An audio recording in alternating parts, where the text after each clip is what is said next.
It's Big Board Sports with Roger Wyland on 104.5 The Team. To the Penn State Nittany Lions, both football and basketball, is Steve Jones.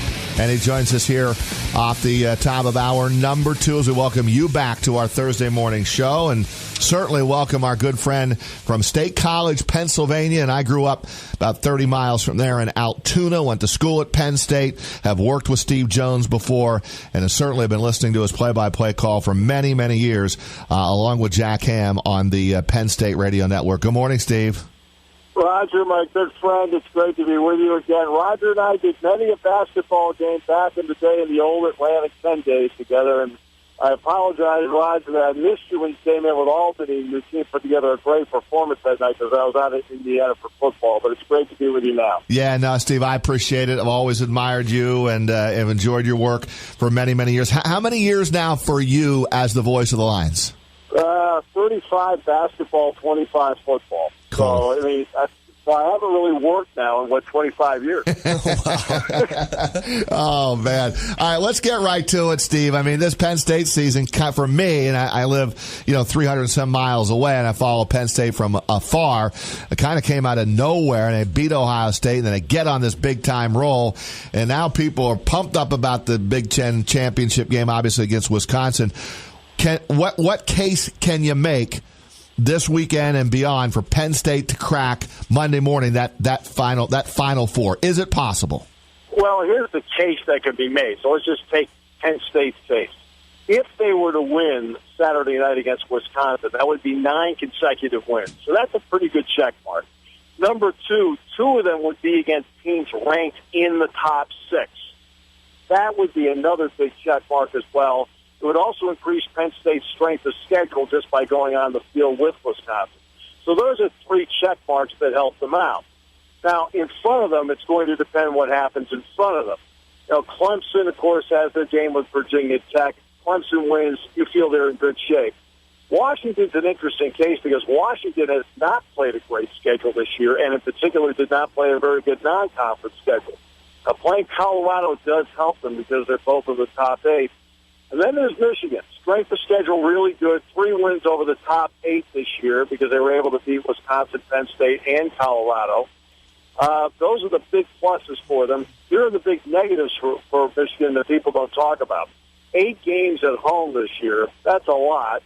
That's more than anybody in the country. Only 1 win outside of the state of Michigan. That was at Rutgers.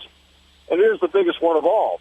They've lost 2 of their last 3 games. So they're not exactly steamrolling down the stretch. So in the end, you take a weekly snapshot as to where everybody is, and the final snapshot will be taken by about midnight on Saturday. Steve Jones with us, the voice of the Penn State Nittany Lions. And, of course, Penn State needs to go to Indianapolis on Saturday night and beat Wisconsin. Do they need to beat this Wisconsin team? Like, they need to look really good in doing it and beat them up by a couple of touchdowns? Would that help them, or they just need to go and win the game? I think, obviously, that scenario would help. But you know what? Wisconsin's an awfully tough team to even think about doing that to. I think this is a 50-50 game. I think it's going to be one of those hard-fought into the fourth quarter kind of games between the 2 of them. And, winning it, the worst you get is the Rose Bowl. Now, that's not so bad. No, that's not so bad. Okay. So remember, the worst scenario that the winner of the Penn State-Wisconsin game gets is the Rose Bowl, right? Not exactly that falls into the consolation prize. That's pretty good. Yeah, that is. But you're trying to fight to get to the playoffs. But for Penn State and Wisconsin, there are some things that have to happen. They are not in an automatic "I win, I'm in" deal. I don't think. Steve, when they lost to back up, I'm watching this team here at Penn. We're talking with Steve Jones, voice of the Penn State Nittany Lions. They lose to Pitt in what was a shootout game, and that's not such a bad loss either, because didn't Pitt go on the road and beat Clemson? I'm pretty sure that they did. They did, and right now they're ranked 26. Yeah, so that's not such a bad loss. They got clobbered by Michigan, and after that game, I was, Penn State can't beat anybody any good in the Big Ten. I come home to my Altoona, Pennsylvania for a wedding. Skip Dry, my good friend's daughter, daughter got married. Skippy. That's right, Skip. Yeah. Yeah, Skip Dry. So I pop in on the wedding, and I'm just in a bad mood about Penn State. And I got a couple of guys calming me down, saying, first of all, you don't follow the program anymore. It's a young team. Relax. They'll get things going. They're going to win some games here. And then as soon as I left and came back, they beat Ohio State, and they've been on a roll ever since. My question to you is, has this season surprised you to be where Penn State is right now at this point under James Franklin? No, obviously, I don't think you sit back, Roger, and say, hey, they're going to be at the Big Ten championship game. I don't think you sit back and think that, especially in a division that's stacked like Penn State has. But what I did tell groups when I went out to speak this summer, I said, look, once they hit the second half of the season, they're going to get someone, and they might get multiple someone. Because I felt that as a young team, they would just get better and better. And then they would gain some confidence. Now, did I see an 8-game winning streak? Did I see them rolling into the Big Ten championship game? Nobody has that kind of crystal ball. But I felt they would get better as the season went because all the young talent they had would start maturing. Well, when they came out of Michigan, I said in the postgame show to Jack Ham, I said, Jack, they've got a 3-game homestand coming up, which is critical to the season. Because I've always felt that young teams, the first step they take towards getting to be pretty good is they start winning at home. And then Penn State won that game over Minnesota in overtime. They ran Maryland out, had the great win over Ohio State, and they haven't looked back since. Steve, I'm Zach Rogers, a producer and partner here, and I've been waiting to ask you this question. You said earlier in this interview that you've been the voice of Penn State basketball for 35 years. Isn't that right? Yes. So we had a local kid a decade ago come out of this area and go to Penn State. His name was Taylor Battle. And I want to ask you, in your 35 years, and sorry for turning away from football, but I had to take this opportunity. In your 35 years, where does Taylor Battle stack up in terms of the greatest player that ever played at Penn State? I have said and stated on the broadcast several times that in my 35 seasons, Taylor Battle is the best basketball player Penn State's ever had. Wow. How about that? And the reason now, I never saw Jesse Arnell play. But, Taylor Battle was not the best point guard here ever. He wasn't the best shooter ever. But Taylor Battle, when the game was on the line, was the best player I ever saw here. He made one big shot after another. I'll give you a good example of it.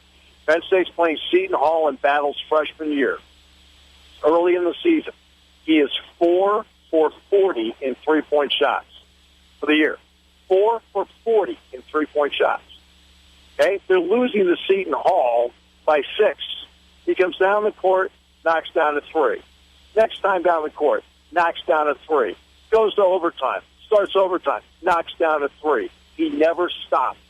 I mean, every single time you needed a shot, and dramatically in the biggest moments, he's the best big moment player Penn State's ever had. Wow, that's a great question, Zach, to localize the interview with Steve Jones and Taylor Battle. Had a great career locally here, high school, and then went on to Penn State. And to hear Steve Jones say the best player at Penn State, that is singing high praises to Taylor Battle, who was really just a really nice young man as well. Hey, Steve, before I let you go, we're watching the game on Saturday night, and I certainly will be. What do we look for? What's it going to take for Penn State to beat Wisconsin in Indianapolis and then maybe make things interesting for this committee when they talk about who's going to be in the Final Four? Well, let's start defensively. They had to do a good job against the Wisconsin running game. Wisconsin's number 1 in the nation, Roger, in time of possession. What they do is they like to get to the lead and they like to play keep away.